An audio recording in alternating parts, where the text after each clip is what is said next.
Assalamualaikum warahmatullahi wabarakatuh. Waalaikumsalam warahmatullahi wabarakatuh. Alhamdulillah, segala puja dan puji kita panjatkan kehadirat Allah Subhanahu wa Ta'ala yang atas ridhonya sudah memampukan kita semua untuk hadir pada perkuliahan malam hari ini di mata kuliah pengantar ilmu hukum, pertemuan yang terakhir sebelum pelaksanaan ujian akhir semester. Juga tidak lupa kita sampaikan sholawat dan salam hormat kita kepada Nabi Allah Muhammad Sallallahu Alaihi Wasallam beserta keluarga dan para sahabat beliau. Sebelum perkuliahan dimulai, kita berdoa dulu bersama-sama. Bismillahirrahmanirrahim. Allahumma inni as'aluka ilman nafi'an wa rizqan thayyiban wa amalan mutaqabbalan. Amin ya rabbal alamin. Beberapa seminggu yang lalu ya, kalau tidak salah, tidurnya ngangak cepet-cepet. Saya sudah mengupload soal ujian akhir semester untuk mata kuliah pengantar ilmu hukum. Dan sudah di-approve oleh bagian akademik UAI dan terdapat kekurangan pada soal tersebut dan tidak bisa dirubah kembali. Jadi akan saya sampaikan pada hari ini kisi-kisinya ya, kisi-kisi ujian akhir semesternya, sekaligus kekurangan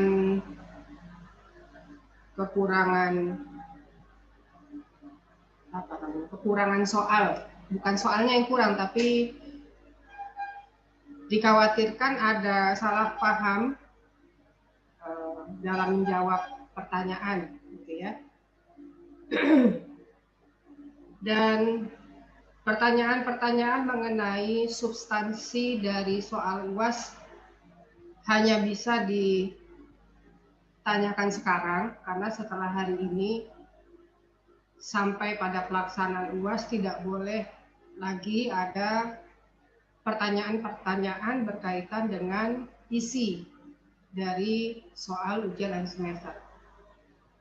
Pertanyaan mengenai pelaksanaan teknis masih diperbolehkan, nanti akan diarahkan ke bagian ke Biro IT UAI.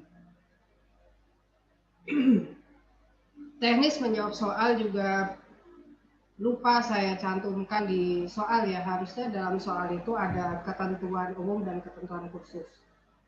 Biasanya selalu saya sertakan, tapi kemarin itu karena sudah ditagih-tagih terus, jadinya kelupaan ya untuk mencantumkan ketentuan khususnya. Ketentuan umum sama seperti biasa, biasanya dilakukan di kelas ya kalau ujiannya, tapi selama masa pandemik masih memakai e-learning untuk mengupload jawaban ujian seperti semester yang lalu. Bahkan ada beberapa dosen yang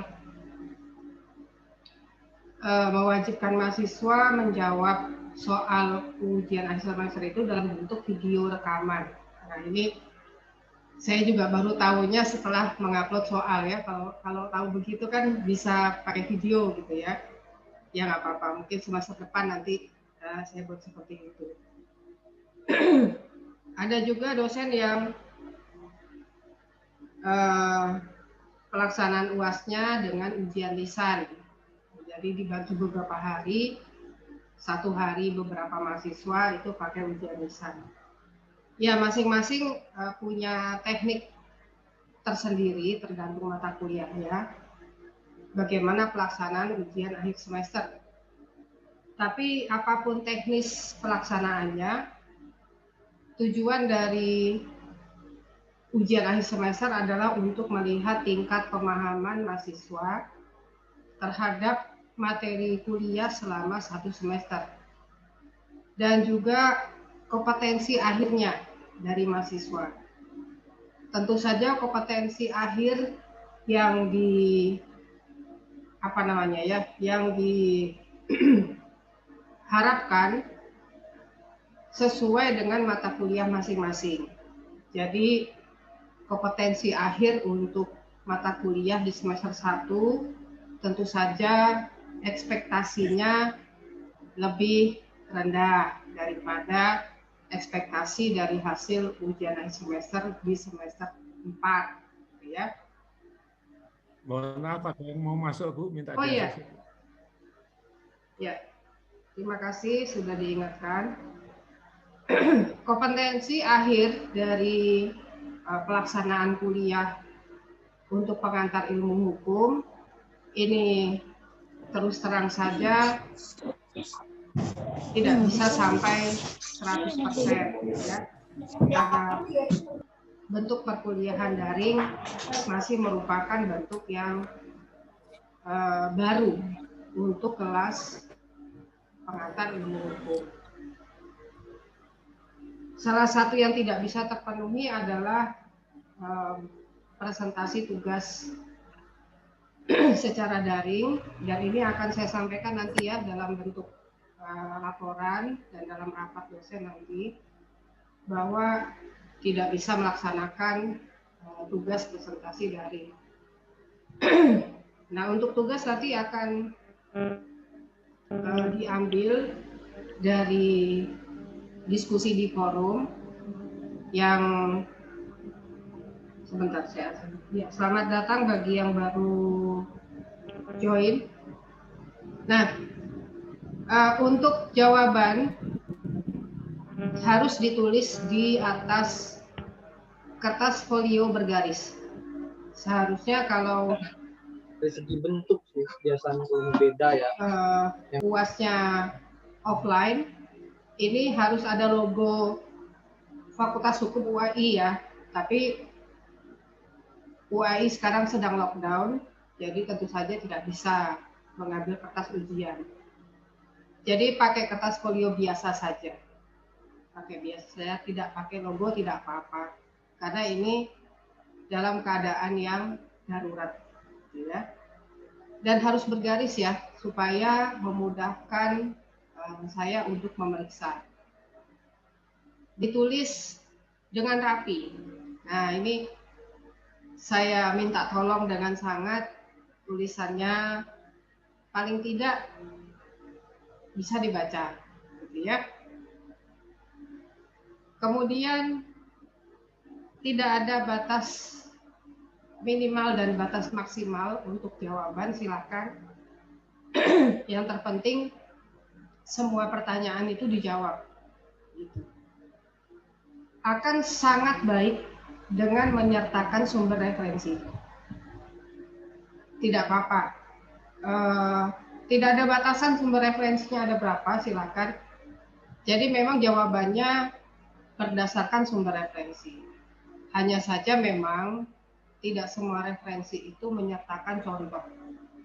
Nah, kebanyakan yang ada dalam soal UAS yang sebentar lagi akan saya sampaikan, ini meminta contoh.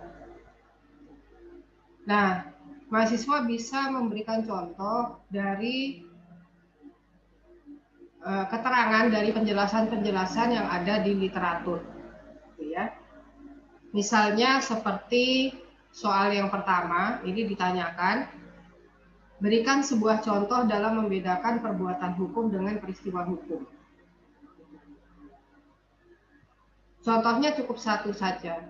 Nah, yang belum lengkap di sini adalah bagaimana mahasiswa itu merumuskan apa yang dimaksud dengan perbuatan hukum dan apa yang dimaksud dengan peristiwa hukum. Gitu ya. Jadi nanti jawabannya ditambahkan seperti itu. Tidak hanya memberikan contoh, tetapi juga memberikan pengertian dari perbuatan hukum dan peristiwa hukum. Pengertiannya dari pakar hukum yang mana? Silakan ya, bebas untuk memilih pendapat pakar hukum yang mana yang akan digunakan untuk memberikan pengertian tentang perbuatan hukum dan peristiwa hukum.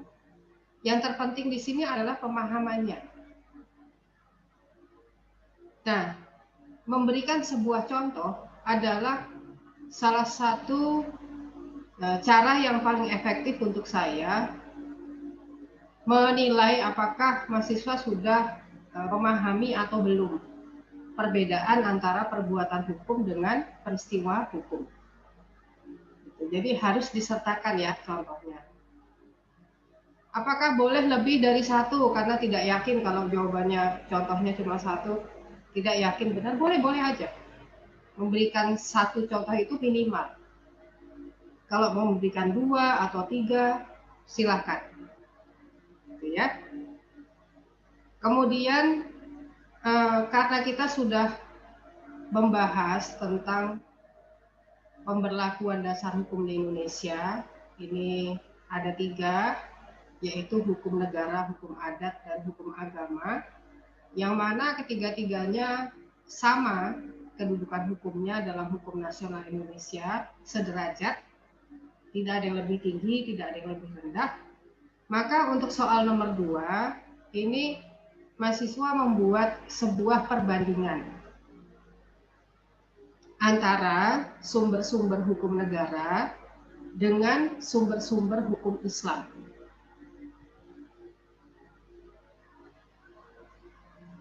Boleh dibuat dalam bentuk skema, boleh dibuat dalam bentuk bagan, silakan. Atau dibuat dalam bentuk narasi, ya boleh-boleh aja. Jadi mana yang lebih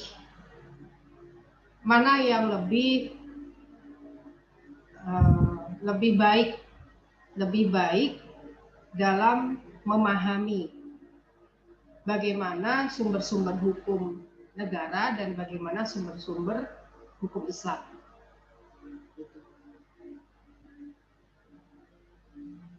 Yang kurang di sini adalah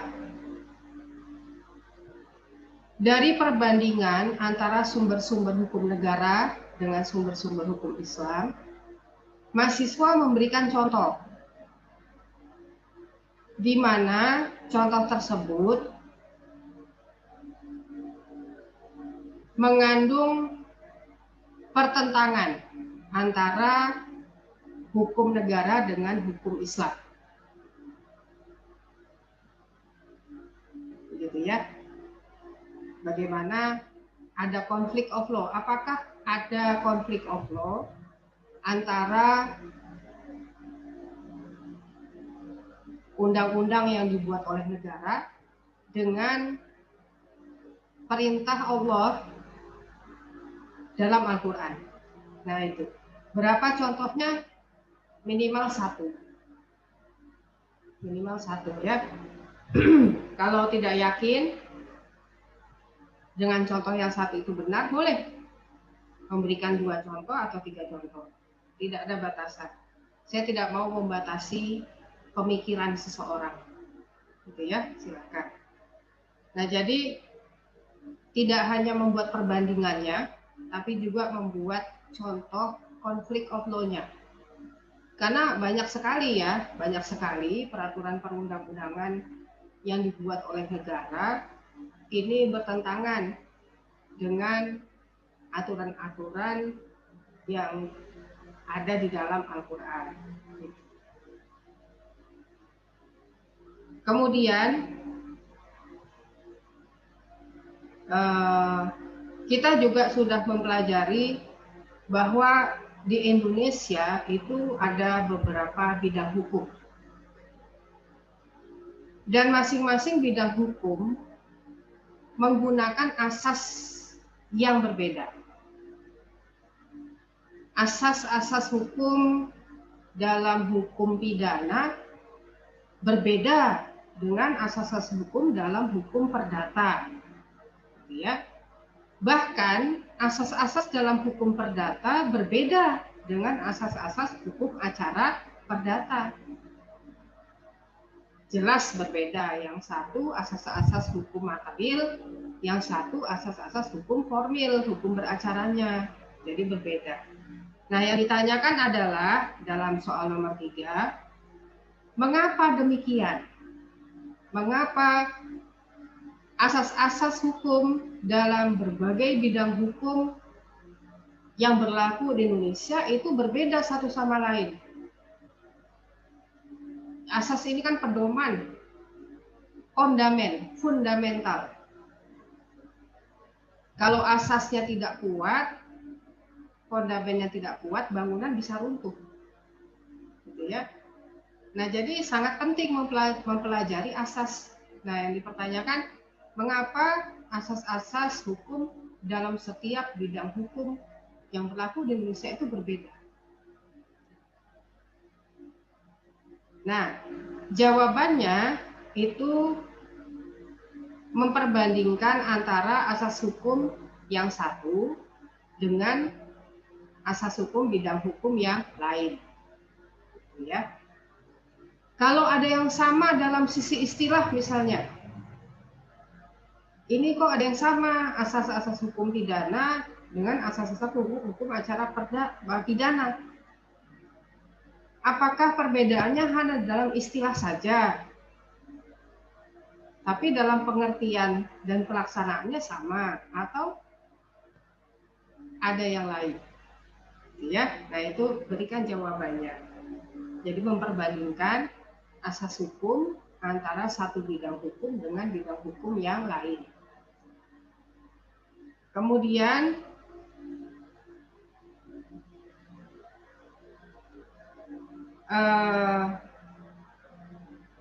dari segi bekerjanya aturan hukum, hukum ini kan dapat dibedakan menjadi hukum yang memaksa dan hukum yang mengatur. Yang ditanyakan adalah apa perbedaannya antara hukum yang memaksa dengan hukum yang mengatur. Tentu saja disertai dengan contoh yang tepat. Contoh hukum yang memaksa seperti apa? Ya, oh iya ada yang belum ini ya, ya Allah. Izin Bu, ya ada beberapa orang yang belum masuk Bu. Oh iya, ya. Selamat datang. Ya, selamat datang bagi yang baru join. Sampai mana tadi? Nah, jadi contohnya ya juga disertakan perbedaannya apa dan disertai dengan contoh yang tepat. Boleh 1, boleh 2, boleh 3. Ya, tidak ada pembatasan pemikiran. Ya, tidak boleh membatasi pemikiran seseorang. Nah, yang terakhir adalah menganalisis peraturan perundang-undangan, yaitu PP nomor 61 tahun 2014 tentang kesehatan reproduksi. Ini kalau tidak salah menjadi salah satu tugas dari kelompok yang tidak bisa dilaksanakan ya. Yang diminta adalah analisis hukum, analisis kritis mengenai kontroversi legalitas aborsi bagi korban perkosaan yang diatur dalam PP nomor 61 tahun 2014 tentang kesehatan reproduksi. Kontroversi ini dalam jawabannya, kontroversi ini boleh menyertakan kontroversi dari manapun, dari pemuka agama, dari Ikatan Dokter Indonesia, dari pemerintah, dari psikolog, gitu ya, dari pakar hukum, semuanya boleh. Karena semua yang saya sebutkan tadi, semua profesional yang saya sebutkan tadi, mempunyai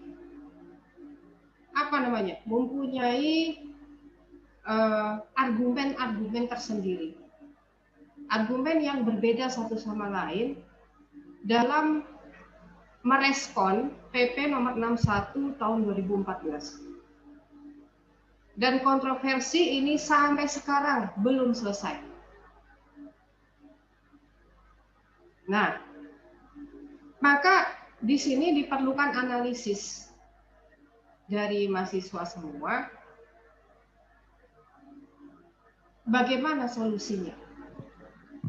Gitu ya. Bagaimana? Jadi setelah mengetahui semua kontroversinya dari Ikatan Dokter Indonesia, dari Ikatan Psikolog Indonesia, semua ya, semua apa namanya itu, organisasi profesi, dari kepolisian, dari kejaksaan, gitu ya, semuanya kan terlibat untuk penegakan hukum PP nomor 61 tahun 2014. Nah, setelah itu berikan solusinya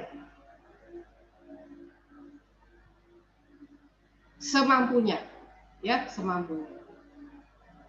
Berikan solusinya. Bagaimana supaya ini PP nomor 61 tahun 2014 itu belum dicabut sampai sekarang, ya. Tapi tidak bisa dilaksanakan. Nah, ini kan sesuatu hal yang sangat disayangkan, ya. Sedangkan kita tahu dalam membuat sebuah peraturan perundang-undangan itu memakan biaya yang sangat banyak. Ya, jadi merupakan sesuatu hal yang sangat disayangkan, ya, kalau ada sebuah peraturan perundang-undangan yang belum dicabut, yang sampai sekarang masih berlaku, tapi tidak bisa diterapkan, gitu. Nah, jadi itu yang terakhir. Dan tentu saja bobot setiap soal itu berbeda, ya. Dan bobot yang nomor 5 ini memang tingkat kesulitannya paling tinggi di antara soal-soal yang lain, maka nilai poin nomor 5 ini memang tinggi, gitu ya, tinggi. Nah, jadi silakan, apakah boleh apakah dalam memberikan solusi boleh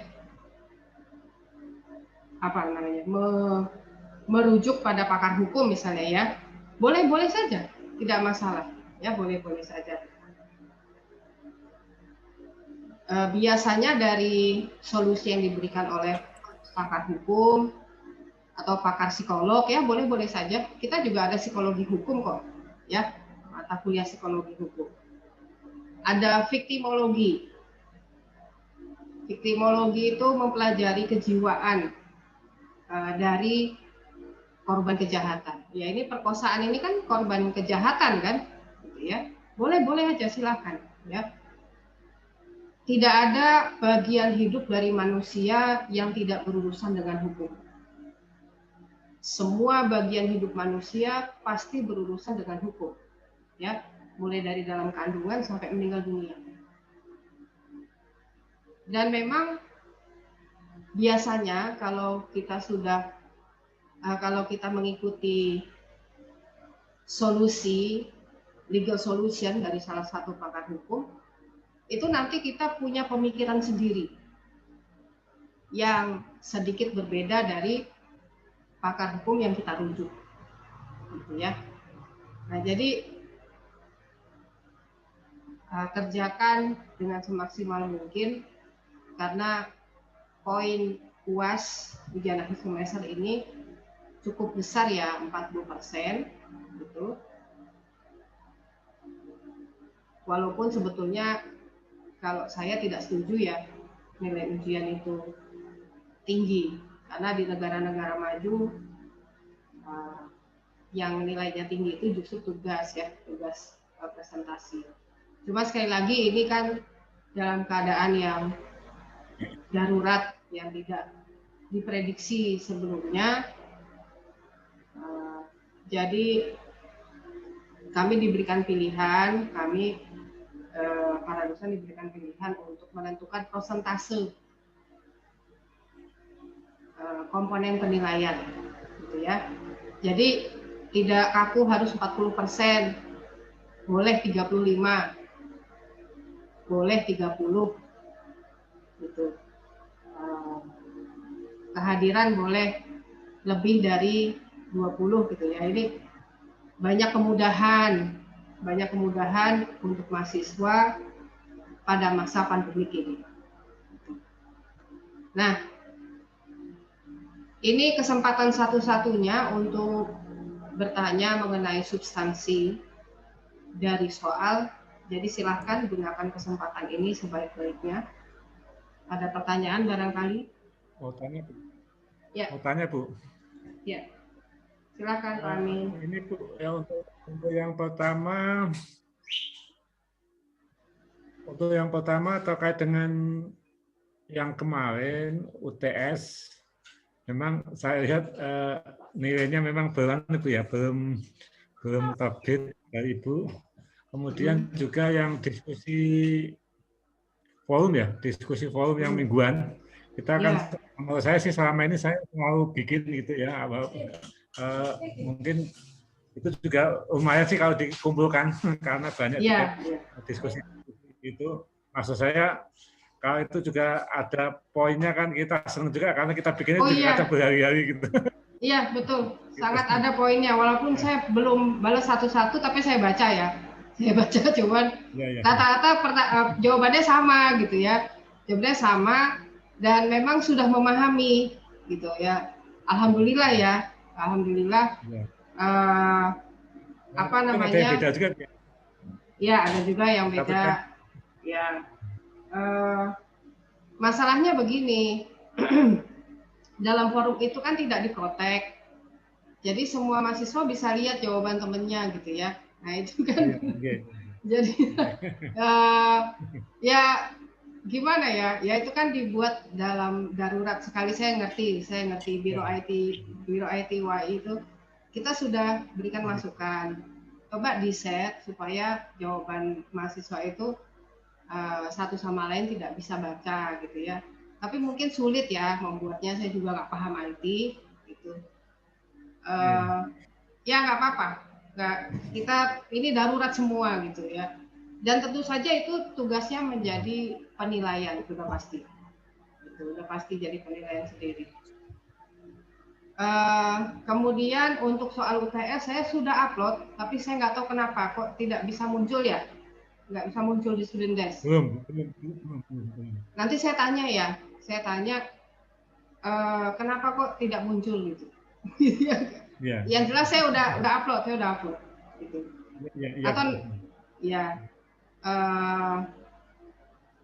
Atau nanti saya buka lagi, saya login lagi deh ya ke nilai. Coba saya lihat dulu.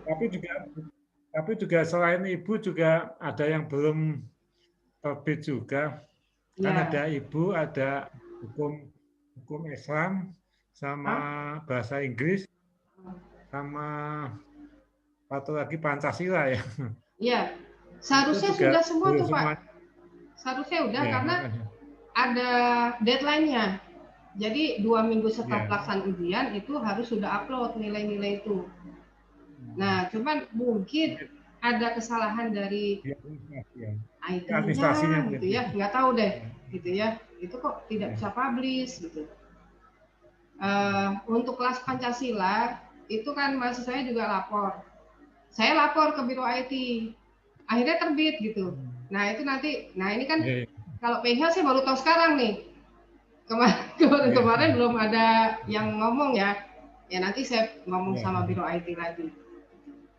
Ya Bu, makasih Bu. Ya jangan lupa ya di kertas folio bergaris. Kemudian nanti di screenshot, di scan dengan cam scanner, ada aplikasinya ya. Jadi nggak usah kemana-mana. Ini Tangerang sudah zona hitam, kita semuanya WFH, gitu kan?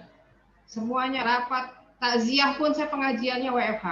Ini hari ini ada takziah melalui Zoom. Nah itu ya. Tangerang sudah masuk zona hitam, DKI Jakarta sudah zona merah lagi. Jadi nggak usah keluar rumah kalau tidak sangat terpaksa, dan kalau terpaksa pun tetap pakai masker, ya. Kalau saya pakai sarung tangan keluar rumah. Dari luar ke rumah langsung copot semua, rendam semua yang dipakai dari luar, keramas, mandi, itu ya, itu ikhtiar. Itu bukan paranoid, tapi ikhtiar, dan Allah sangat menyukai orang-orang yang berikhtiar. Jadi nggak usah repot-repot ya cari scanner di mana-mana, pakai HP aja. Tintanya apa? Ngerjakannya tintanya hitam atau bebas, biru? Bebas, boleh Soalnya, biru, boleh hitam. soalnya Pak Foki tintanya biru. Iya, Pak Foki itu lebih berhati-hati dari saya, gitu ya. Ini mahasiswa ini bisa dia, tinggal merubah nama. Kalau saya enggak.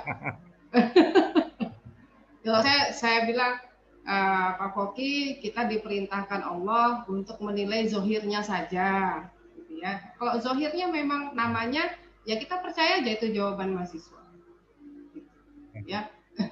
Ya kita beda kalau soal itu. Jadi silakan pakai tinta hitam boleh, tinta biru boleh. Saya percaya penuh mahasiswa bisa jujur, ya, dalam menjawab soal ujian. Kalaupun tidak jujur, itu biarkan Allah yang menilai, ya. Ya, Bu. Ya. Untuk isinya tidak ada, udah jelas semua ya, insya Allah ya. Untuk apa? Substansi soal. Ya, sepertinya sudah jelas. Kalau begitu, saya mohon maaf apabila selama proses KBM, kegiatan belajar mengajar ini, ada salah-salah kata, salah perilaku yang mungkin tidak pada tempatnya atau menyakiti hati. Nah, itu ya, saya mohon ridhonya dimaafkan. Mudah-mudahan kita bisa berjumpa lagi ya di semester depan, insya Allah. Atau bisa juga nanti jadi pembimbing skripsinya, ya, insya Allah. Kalau ada hal apapun yang ingin ditanyakan berkaitan dengan hukum, apapun itu, silahkan bertanya. Ya, tidak harus PIH.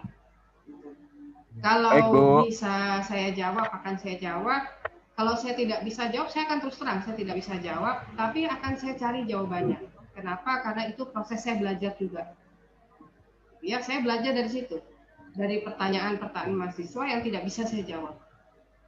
Saya cari pertanyaannya. Gitu, dengan bertanya pada rekan-rekan yang memang sudah pernah mengalami terlebih dahulu, ya. Silaturahim jangan terputus sampai di sini. Silahkan kalau mau silaturahim ke rumah, ya, dengan protokol kesehatan tentu saja. Baik, kalau tidak ada pertanyaan, saya akhiri perbulan hari ini dengan mengucapkan hamdalah. Sehat-sehat semuanya ya. Alhamdulillah, saya lihat ini semuanya sehat, insya Allah. Sampai ketemu lagi di semester depan. Baik, Bu, terima kasih. Wassalamualaikum warahmatullahi wabarakatuh. Waalaikumsalam warahmatullahi wabarakatuh. Terima kasih, Bu. Sama-sama. Ya, silakan kalau mau rapat ya. Terima kasih, Bu. Ya, sama-sama. Sehat-sehat semuanya. Ya, Bu. Izin dulu ya, Bu. Ibu juga sehat-sehat ya, Bu. Ya, sehat-sehat ya.